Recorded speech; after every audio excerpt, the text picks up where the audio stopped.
The Bed That Sank. A young boy claimed that his bed was sinking into the floor, but his parents just thought he was being dramatic.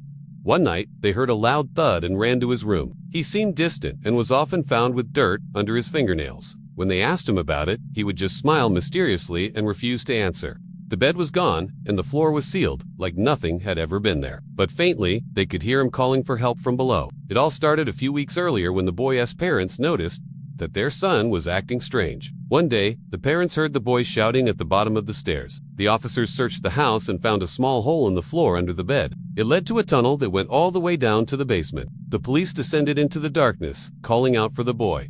"We found him," one of the officers shouted. "He's down here. I'm not going to school today," he yelled. He looked up at the officers and smiled. "I was getting away from that bed," he whispered. "It was sucking me in." The officers helped the boy to his feet and led him back upstairs. "No one can make me." And then he disappeared around the corner. Worried, his parents went to check on him. The boy was sitting on the floor calmly, as if nothing had happened. When his father asked him what happened, he simply replied, "I don't know." They found him sitting on the stairs with a book in his hands. "There's nothing wrong with him physically," the doctor said after examining the boy.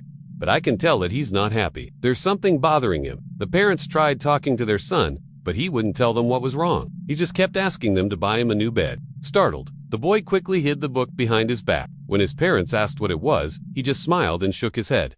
That night, the boy's parents couldn't sleep. They argued quietly in their bed about what to do. Should they call the police? Was their son involved in some kind of gang? Just then, they heard a loud crash from the boy's room. They ran to their son's room and found that the bed was completely empty. The room was dark, so they couldn't see anything else. But then his mother noticed something strange. There were long claw marks on the edge of the mattress. They ran to check on him and found that his bed was completely destroyed. "I told you something was wrong," his mother said to his father. "We have to get him help." The next morning, the boy's parents took him to a doctor. That night, while the boy's parents were sleeping, they heard a loud thud. As the sun rose, the parents called the police and told them about their missing son. Down in the basement, the boy was sitting on a pile of dirt. As they walked into the sunlight, the boy turned to the police and asked, "Do you believe me now?"